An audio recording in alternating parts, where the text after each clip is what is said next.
ഇതാണപ്പം ഈ പാടം മുഴുവനും വെള്ളമായിരുന്നു. ആ വേലിയൊന്നും കണ്ടിരുന്നില്ല. അതിൻ്റെ മുകളിൽ കൂടെ എണ്ണ വെള്ളം വന്നായിരുന്നു. ആ വേലിയുടെയും മുകളിൽ കൂടെ എണ്ണ വെള്ളം വന്നായിരുന്നു.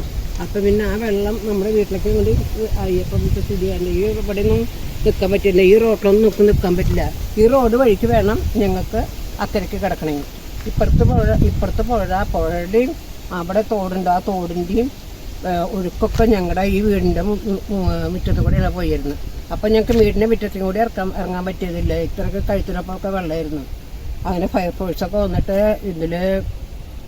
അതിലാണ് അവരുടെ ഇതിലാണ് ഞങ്ങളെ കയറ്റി അക്കരയ്ക്ക് ആക്കിയത്. അപ്പോൾ അമ്മ പറഞ്ഞ പോലെ നല്ലൊരു സാമാന്യം നല്ല രീതിയിൽ തന്നെ വെള്ളം കയറിയ സ്ഥലമാണത്. ഇത് അമ്മാവൻ്റെ വീടിൻ്റെ മുന്നിൽ നിന്ന് എടുത്ത വീഡിയോ ആണ്. ഇത് അമ്മാവൻ്റെ വീടിൻ്റെ നേരെ മുന്നിലുള്ള പാടശേഖരമാണ്. ഇതിൻ്റെ അടുത്താണ് അന്തളാഞ്ചേരി കുന്ന്. ആ കുന്നിലേക്ക് ഞങ്ങൾ എന്താ പറയുക, കുന്ന് കയറാൻ പോയ ഒരു വീഡിയോ, കസിൻസ് എല്ലാം കൂടി കുന്ന് കയറാൻ പോയ ഒരു വീഡിയോ ഇട്ടുണ്ടായിരുന്നു. അതിൽ ഈ പാടവും കുന്നും എല്ലാം വിശദമായിട്ട് കാണിക്കുന്നുണ്ട്. ആ പാടാണ് മഴ പെയ്ത് സമുദ്രമായി മാറിയത്. അപ്പോൾ നമുക്ക് മാത്രമല്ല കേട്ടോ, ലോകം മുഴുവൻ പ്രശ്നങ്ങളാണ്. എല്ലാവിടെയും ഉരുൾപൊട്ടലും, ഇപ്പോൾ ഉത്തരേന്ത്യയിൽ എപ്പോഴും നോക്കിയാലും ഉരുൾപൊട്ടലും അങ്ങനത്തെ പ്രശ്നങ്ങളാണ്. ഇപ്പോൾ നമ്മൾ നേരത്തെ കണ്ട അതേ പാടാണ് ഇതിപ്പോൾ വെള്ളപ്പൊക്കത്തിൽ വെള്ളം കയറി ഈ ലെവലിലായി നിൽക്കുകയാണ്. ഇത് ശക്തിയായിട്ട് മഴയും പെയ്യുന്നുണ്ട് അന്നത്തെ ദിവസം. അമ്മാവൻ്റെ വീട്ടിൽ നിന്ന് പകർത്തിയ ദൃശ്യമാണത്. തൊട്ടടുത്താണ് ആ അന്തളാഞ്ചേരി കുന്ന്. അമ്മാവൻ്റെ തൊട്ട് നടന്നു പോകാനുള്ള ദൂരമുള്ളൂ. ഒരു 10 അടി വെച്ച കാടായി എന്ന് പറയാം. ഇത് അമ്മാവൻ്റെ വീടാണ്. ഈ വീട്ടിലേക്ക് ഇതിനെ സ്റ്റെപ്പ് വരെ എത്തി നിൽക്കുകയാണ്. പിന്നെ ബാക്കിൽ വലിയൊരു പുഴ ഒഴുകുന്നുണ്ട്. ആ പുഴയിൽ നിന്നുള്ള വെള്ളം ശരിക്ക് ഇങ്ങോട്ട് എന്താ പറയുക ചുറ്റി വരുന്നത്. ആ പുഴയിൽ നിന്നുള്ള വെള്ളമാണ് ഈ വരുന്നത്, ലെവലായി നിൽക്കുന്നത്. അങ്ങനെ ശക്തമായിട്ട് മഴ ഇങ്ങനെ പെയ്തുകൊണ്ടിരിക്കുകയാണ്.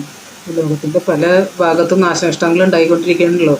അപ്പോൾ എന്താ പറയുക, നമ്മുടെ കേരളത്തിലുള്ള കൊച്ചു വയനാട്ടിലുണ്ടായ ആ ഉരുൾപൊട്ടലിൻ്റെ അതേ ദിവസം തന്നെയാണ് ഇവിടെയും വെള്ളപ്പൊക്കവും കാര്യങ്ങളൊക്കെ ഉണ്ടായത് കേട്ടോ. അപ്പോൾ വളരെ പേടിപ്പെടുത്തുന്നതായിരുന്നു. അവിടുത്തെ വാർത്തകളും കേൾക്കുക, ഇതുപോലെ ഇവിടെ വീട്ടിൽ വെള്ളം ഇങ്ങനെ കയറിക്കൊണ്ടിരിക്കുക. അപ്പോൾ ഇതാണ് എൻ്റെ വീട്. ഇവിടെ വെച്ചിട്ട് കുറേ വ്ളോഗ്സൊക്കെ നിങ്ങൾ കണ്ടു കാണും, അമ്മയായിട്ട് ചെയ്തത്. ഇത് 76 കൊല്ലമായിട്ടോ ഇവരൊക്കെ ഇവിടെ താമസിക്കുന്നു. ആദ്യമായിട്ട് വന്ന് താമസിക്കുന്നവരല്ല. ഇത് ഈ 8 ഫാമിലിയും ഒരേ വീട്ടുകാർ തന്നെയാണ്, അമ്മൂമ്മയുടെ മക്കൾ തന്നെയാണ്. അതുകൊണ്ട് കോർഡിനേഷനൊക്കെ വളരെ കാര്യമായി നന്നായിട്ട് നടന്നു. അപ്പോൾ അങ്ങനെ ഫയർഫോഴ്സ് വന്ന് അവരെ കൊണ്ടുപോകണ രംഗമാണ് നിങ്ങൾ കാണുന്നത്. ലൈഫ് ജാക്കറ്റും എല്ലാം ഇട്ടിട്ട് നല്ല സേഫായിട്ടാണ് അവരെ കൊണ്ടുപോകുന്നത്. അതുമാതിരി അത്യാവശ്യം മഴയുണ്ട്, എല്ലാവരും കുടയൊക്കെ പിടിച്ചിരിക്കുന്നത് കാണാം. അങ്ങനെ കുറച്ച് പ്രായമുള്ള ആൾക്കാർ, അതായത് സീനിയർ സിറ്റിസൺസിനെയൊക്കെയാണ് അവർ കൊണ്ടുപോകുന്നത് ആദ്യം.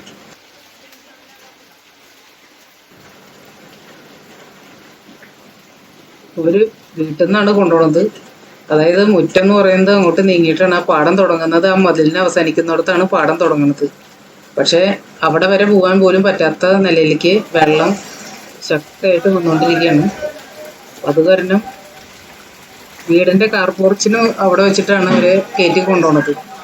അപ്പോൾ നമുക്ക് ആ വെള്ളത്തിൻ്റെ ലെവൽ മനസ്സിലാക്കാൻ പറ്റും. അങ്ങനെ വലിയൊരു പാടമാണ്, സാമാന്യം വലിയൊരു പാടം. അത് കടന്നിട്ട് വേണം അക്കരെ എത്താൻ. അപ്പോൾ ഈ പാടം കഴിഞ്ഞ് റോഡിലേക്ക് എത്തുമ്പോൾ അവിടെ എൻ്റെ റിലേറ്റീവ്സ് തന്നെ, അതായത് ചേച്ചി, അവിടേക്കാണ് ഇവരൊക്കെ പോണത്. അവിടെ അവരെ വെയിറ്റ് ചെയ്ത് നിൽക്കുന്നുണ്ട്.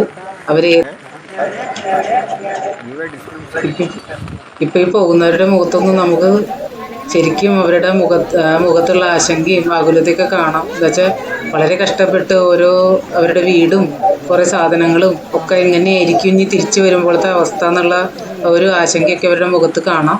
2018 ഒരു അനുഭവം ഉണ്ടായ കാരണം എന്താ പറയുക, അവർക്ക് ആ ആശങ്ക നല്ലോണം ഉണ്ട്. അപ്പോൾ എൻ്റെ വീട്ടിലും എല്ലാവരുടെ വീട്ടിലും ഞങ്ങളൊക്കെ അനുഭവിച്ചതാണത്. അപ്പോൾ അതേ 2ാമത്തെ ട്രിപ്പ് അവർ വന്ന് കൊണ്ടുപോകാൻ നോക്കുകയാണ്.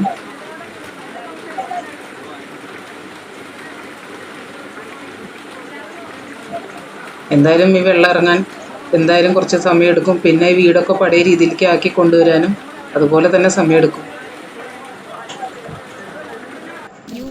അപ്പോൾ അവിടുന്ന് വെള്ളപ്പൊക്കം കഴിഞ്ഞ് 2 ദിവസം കഴിഞ്ഞിട്ടുള്ള സീനാണത്.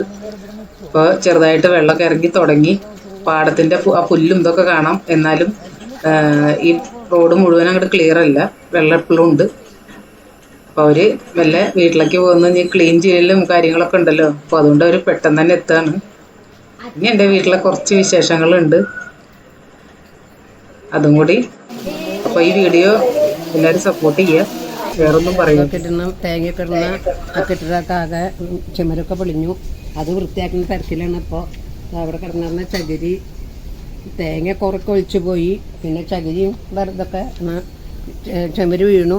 ചുമരിൻ്റെ ഇതൊക്കെ ഒരാൾ നിർത്തിയിട്ടാണ് അപ്പോൾ വൃത്തിയാക്കുന്നത്. ഞങ്ങളെ കൊണ്ട് തന്നെയൊന്നും സാധിക്കില്ല. ഇനിയിപ്പോൾ ഓർഡർ ഇറക്കി കഴിഞ്ഞാൽ ആദ്യം എൻ്റെ ചുമരിൻ്റെ പണിയൊക്കെ ഞങ്ങൾക്ക് തുടങ്ങണം. കുറേ ഞങ്ങൾക്കിപ്പോൾ അത്രയൊന്നും പറ്റിയില്ല. അതിൻ്റെ കുറച്ച് പാത്രങ്ങളും ഇതൊക്കെ ഞങ്ങൾക്ക് നഷ്ടപ്പെട്ടത്. ബക്കറ്റുകൾ കുറേ ഒഴിച്ചു പോകുന്നത് നമ്മുടെ വീട്ടുകാർ കാണണ്ടെങ്കിലും നമുക്ക് പിടിക്കാനൊന്നും പറ്റാത്ത നിലയിലുള്ള വെള്ളമായിരുന്നു. പെട്ടെന്നാണ് വെള്ളം കയറിയത്. പിന്നെ ഇപ്പോൾ വയനാട്ടിലത്തെ ഇതൊക്കെ ആലോചിക്കുമ്പോൾ നമുക്ക് ചെറുതായിട്ടേ വന്നിട്ടുള്ളൂ. അതുകൊണ്ട് ഒഴിച്ചിൻ്റെ അടുത്ത പണി കാണാം.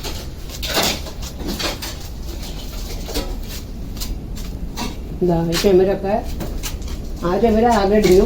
അതിപ്പോൾ ഇടിയാറായിട്ട് വരുന്നത്. അപ്പോൾ ഇതാണ് ഇവിടെ നിൽക്കുന്നത്. ഇവിടെ തന്നെ ആകെ ചുമരിലൊക്കെ ചുമരൊക്കെ വിടാറായിട്ടാണ് നിൽക്കുന്നത്.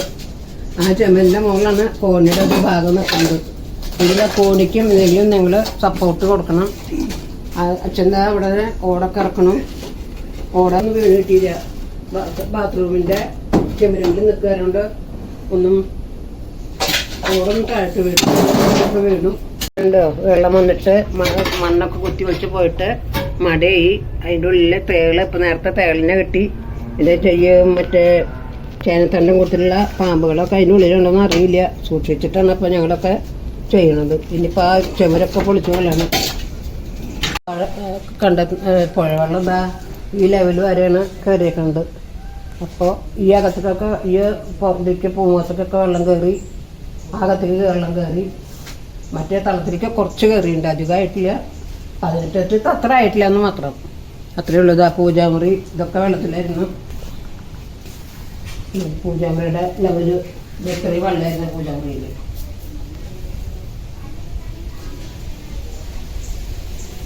പിന്നെ അപ്പുറത്തൊരു റൂമുണ്ട്, അതിലും അതെ ഇത് ലെവലിലാണ് വെള്ളം നിൽക്കുന്നത്. അപ്പോൾ എല്ലായിടത്തും നോക്കിക്കഴിഞ്ഞാൽ ലോകത്തെ എല്ലാ ദിക്കിലും ഇതുപോലത്തെ പ്രകൃതിക്ഷോഭങ്ങൾ കൂടി വരികയാണ്. നമുക്കത് പ്രാർത്ഥിക്കാനും മാത്രമേ പറ്റുള്ളൂ. എല്ലാവരും സുഖമായിട്ട് സന്തോഷമായിട്ട് ഇരിക്കട്ടെ. നന്ദി, നമസ്കാരം.